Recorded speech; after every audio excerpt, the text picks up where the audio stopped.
Good morning, everybody. Happy Tuesday. We have an amazing show for everybody today. What do we have, Krystal? Indeed, we do a lot of interesting stories for you this morning. So we've got an update on Omicron, getting some new numbers in, just helping us understand who needs to be concerned about this disease, where it's cropping up, and what the public officials' response has been to that. Pretty stunning editorial from the Washington Post saying that unvaccinated people should not get unemployment insurance. I mean, this is just, to me, completely abhorrent, so we'll dig into that. Some updates with regards to Jeffrey Epstein. Some new documents have been revealed. We're going to look for the first time at one of the deals that he cut to avoid his accomplices being prosecuted. So we'll talk about that. Also, a controversial doctor who did an interview with Joe Rogan. That interview, all the clips from it have been taken down from YouTube. So we'll tell you about that as well.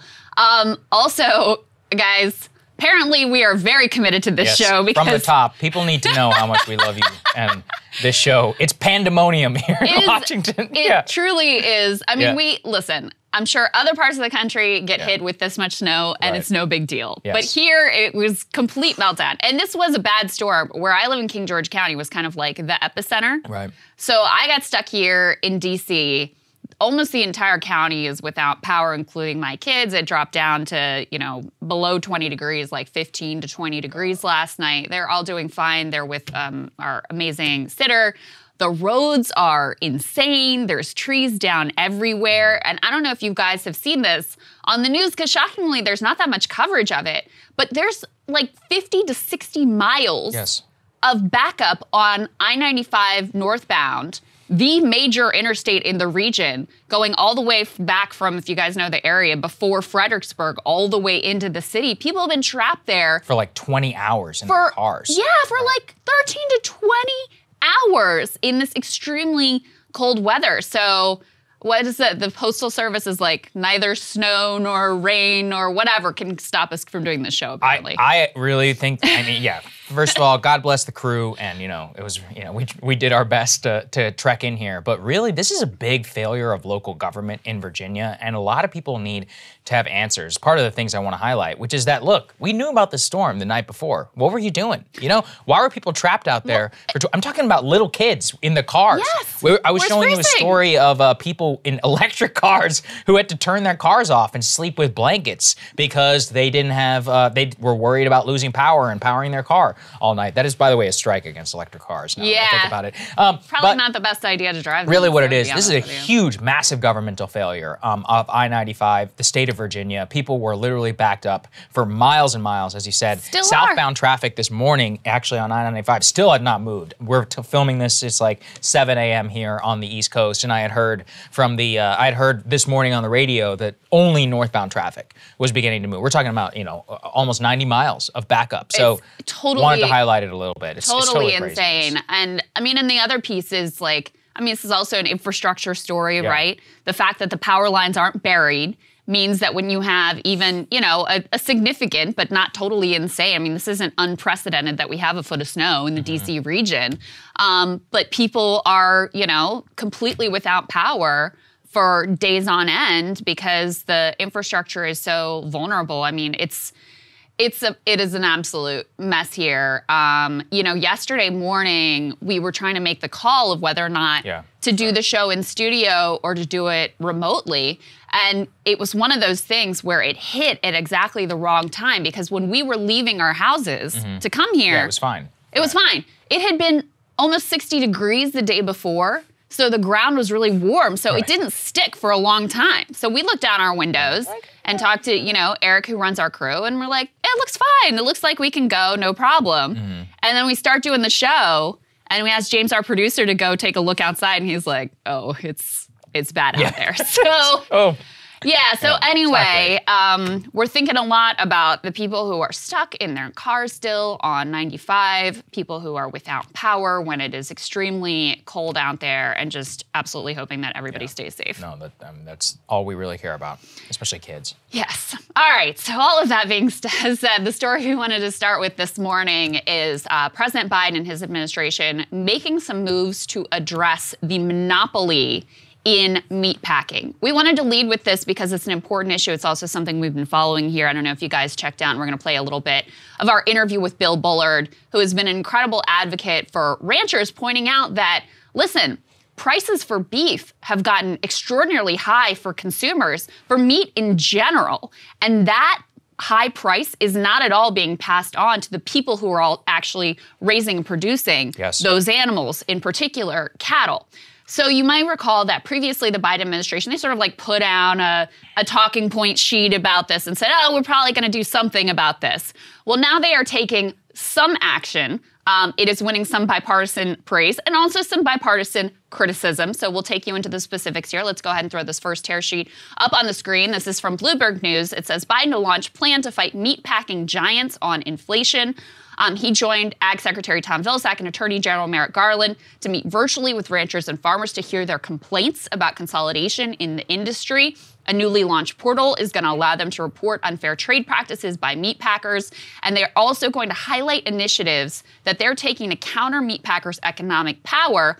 And the big piece that they're doing here, the thing that was sort of most significant, is they're providing $1 billion in federal aid to help with the expansion of independent processors, and new competition regulations are also under consideration. So that $1 billion that they're effectively providing to incentivize new meat packers to start or to prop up and expand existing operations is the big thing. And the reason that they're focused on this is because at this point, and this is a new dynamic, by the way, just in the past several decades, 4 large meatpacking giants control more than 80% of U.S. beef processing capacity. By the way, and of course, Matt Stoller, we can put his chart that he tweeted there up on the screen. This actually came from the White House data, but it's a good chart. It shows the red line is how much wholesale beef value is going up, while cattle value is basically staying flat. So what that means is that the people who are selling it at the end are making massive profit because the price is going up and up. But again, the people who are actually the ranchers, who are actually raising the cattle, are getting totally screwed. Bill Bullard told us they're dropping like flies. They can't stay in business because for them, the price is so low. Even to you, the price is so high. It matters for that. It also matters because we saw during the pandemic how fragile it made our processing system.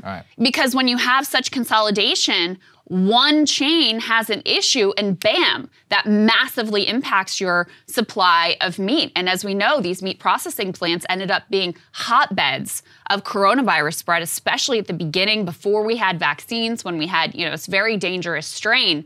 So that's another reason why this is important. So I'll pause there and then we can talk about some of the bipartisan response. Yeah, but I think the bipartisan response is actually really heartening. I mean, it's very, very difficult to find anything that can unify anyone. On this side, we have both anti-monopolists and also people who represent large farm districts. So, even a libertarian, Thomas Massey, let's put this up there on the screen. He says, thread, the Biden administration is over the target. 4 companies control the majority of meat processed in the United States. This quadropoly of corporate middlemen have driven up prices in stores while depressing prices paid to struggling farmers. This is, again, a very important, way in order to foster at least some sort of bipartisan cooperation. We'd also pointed out and asked Bill Bullard whenever he was on the show, Chuck Grassley, another senator from the Midwest, let's put that up there on the screen. He, again, actually tweeted some of his praise there, especially regarding the bipartisan bill currently addressing the cattle market. Now, look, Grassley has a special way of communicating on Twitter, by the way. He's a great follow if you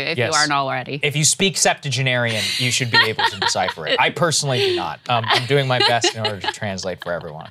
However, I do think that this once again shows that because we do have a crisis in terms of the price of food undeniably going up, cattle input price risen slightly, and we've gone into some of the reasons why, also because of drought, all of that. But with the vast majority of the price increase being hiked up by the meat packers themselves, yesterday we revealed to all of you that 60% nearly of the current inflation price of cost is actually going directly to corporate profits, not small businessmen, but Fortune 500 companies who are using input prices as an excuse to jack up the price higher than the necessary commensurate increase in the actual price. They're using it and they're actually bragging about it to a lot of their shareholders. Remember Bill Bullard, he was one of the guests that we posted while we were off for the holidays. He works for, was it RCAF? Yeah.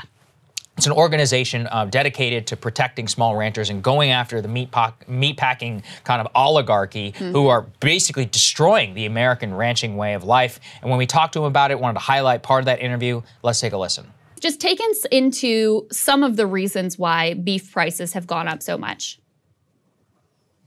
Well, the reason is the marketplace is fundamentally broken. You have four packers controlling 85% of the fed cattle market. They have control over the marketplace. We filed an antitrust lawsuit against the big four packers, alleging that they have conspired to artificially depress prices to cattle producers, while at the same time inflating prices to consumers. So for the past 6 years, we've seen consumer beef prices rising, and we've seen cattle prices falling. In fact, they're moving in the opposite directions. And this is a great concern because the only ingredient in beef is cattle. And so there should be a harmonious relationship between the two price points. But that's not occurred. And since 2017, we've seen beef prices skyrocketing that consumers are paying at the grocery store. And at the same time, we have cattle producers who are being forced out of business because they cannot receive their cost of production from the broken marketplace. And we have two problems. We have a lack of competition in the entire live cattle marketing structure. And then we have globalization. There you go. I mean, he lays it all out there. The meat industry is so broken. Bill is the first person who ever highlighted me to it. I had no idea, Krystal, about that country of origin labeling. Yeah. How you can say product of USA and you're from Uruguay. I mean, people who are consumers think, and I did, thought I was supporting American ranchers. You're not. They've literally rigged the labeling standards from the USDA. They have rigged the laws. They've rigged the marketplace. And now, and people like Bill, his families, people out there in the West, I mean, this is, part of the American identity, the American way of life being completely destroyed by these corporate monopolies. So for once, Biden doing something good, but you found a very prescient criticism, which we do have to highlight. Right? Yeah, I mean, so here's what I would say. I think this is directionally right. I think that he's focused in the right direction. Because I do think, listen, there's a lot of reasons that we've gotten into here about what's causing the spike in prices, but one of the issues is corporate greed. Oh, one of the issues 100%. is consolidation. Stoller has done a better job than anyone of breaking down exactly what the numbers are and exactly what's happening here. And by the way, these folks are admitting it on their earnings call. Yeah, they're like, they're telling their show like, the inflation, this is actually great for us. We're able to, I'm paraphrasing, but we're able to increase our prices way beyond what they're, and they expect that even when the inflation dies down, they're going to be able to keep their prices high because people have gotten used to this new standard and they can get away with it. The meatpacking industry is one of the most egregious examples because you see how they are reaping record profits, how some of the highest price spikes are in meat at the grocery store when you're trying to feed your family. And meanwhile, on the other end, the ranchers are getting completely screwed. So I'm glad that they are talking about this and focusing on this. But the actual plan itself here, wildly insufficient. I dug in because this isn't my specific area of expertise to see what people who are advocates and are experts are saying. And basically every single one is saying, thanks, but this is not really going to do anything. I saw one person on Twitter saying that, imagine that your idea for how to deal with Google was like, oh, we're going to help prop up Ask Jeeves. Yeah, that's right. It's right? Like, wait, that's not going to work because you haven't dealt with the larger structural issues. And then what's going to happen? Google's going to buy Ask Jeeves for pennies on the dollar. So you actually ultimately could be fueling, making the big guys even bigger by propping up weak competitors who ultimately they're just going to be able to acquire. So it's really ultimately extremely insufficient. It ends up, because of that, just being kind of a virtue signal of, them being able to go out and say, hey, we're doing something and look at this problem, which is a real problem. I think the only reason why they're even paying attention to this is because of some of the good people like Lina Khan that the antitrust movement has been able to put into positions of power. So it shows that their organization, the fact that they had people and personnel ready to go into the pipeline has made a difference. But ultimately, let's put this criticism up on the screen. This is from another rancher, an advocate, similarly positioned as Bill Bullard, but this guy's name is Mike Calicrate. And he just says, listen, if you aren't strengthening antitrust law enforcement, if you don't have truth in labeling, something that Bill Bullard talks a lot about, if you don't stop subsidizing industrial agriculture, and if you don't stop favoring large plants over small processors, then you're ultimately not really addressing the issue here. And so, look, that's the problem. If you actually want to deal with market consolidation, you have to deal with getting a lot of hate, a lot of anger, going directly head-to-head against a very powerful industry. And so far, there has been no willingness from the Biden administration ultimately to do that. Well, this is why Washington is so broken. They can say $1 billion for a tiny little fund. Ultimately, that's all that's really within the executive's purview. They have to work with Congress. Congress is broken. They're working on Build Back Better, if that's even such a thing. Now they're focused on voting rights. I mean, look, you can think those are important. I think there are much bigger problems that we could focus on right now. Meat is obviously one of the biggest ones. There's no endorsement of the bill. And look, let's also be honest. Would this actually get a bunch of Republican votes in the Senate, a filibuster-proof majority? I don't know. I can't tell you the answer to that. It was telling, too. Yeah. We put the Thomas Massey Libertarian tweet up there, which, by the way, he himself has like 50 head of cattle or something like that. So he has a little bit of a financial interest in this as well, which I think it's important to disclose. But his initial tweet was like, they're over the target. And then he's like, but what we really need is deregulation. So when it gets down to the brass tacks of what you're going to do, then, you know, he's not as much into, okay, let's break them up. Let's move in the direction of antitrust. Let's prop up the small processors and things like that. So when you get down to the solution, it gets a little more complicated. But I actually disagree that there's not anything the Biden administration could do. In the past, when you've had presidents, people like FDR, who would even, you know, indicate that their administration was going to go after these big monopolies, it actually constrained their behavior. Because the biggest check on a monopoly in terms of their pricing power is public outrage. And so by just calling attention to it and creating public outrage and having a credible threat that you're going to do something serious about it, you're going to break them up, that can, in and of itself, actually constrain their behavior and drop prices. I completely agree with you. The problem is the Biden administration is historically unpopular. You know, if you're Meatpackers, you're like, why should I care what you have to say? You're one of the most historically unpopular presidents in modern history. You're barely alive. I mean, like, whenever you give a speech, has he actually even given a speech on this? I don't think so. I mean, they've called it out maybe once or twice from the podium. The public's energy is all directed towards Omicron. To back up and have that ability, you have to be popular. Well, you have to not just have to be popular, you have to have a credible threat.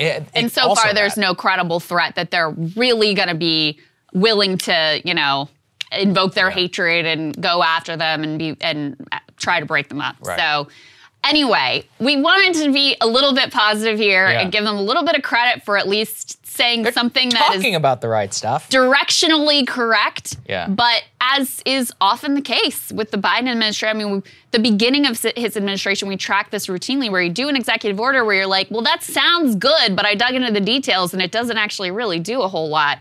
This is another case in point of that direction. And this is what we always try to do here. Trump, you know, same thing. Everybody will be like, oh, we're going after so-and-so. And then we dig into the plan. We're like, no, you're not. Yeah, but kind of. I mean, you said it. You said the nice thing, but then you didn't actually do it. So this is what we try to parse. You know, at least he's talking about the right stuff. If anything, spread the word. This is why your meat prices are high. All it can really do, you know, people like Bill Bullard and others, you know, there's a lot of people who are really suffering out there. And it affects all of us. I mean, this is an American identity, what you eat, and also the people who produce it. We have to protect them. So, very well said. Hey guys, thanks so much for watching. That's right. Just as a reminder, you can become a premium subscriber today. Watch the full show completely uncut, our reactions to each other's monologues. You get to listen to it. You get to ask us questions, all that good stuff. Link is right there in the description or at breakingpoints.com. Best of all, great way to say screw you to the mainstream media.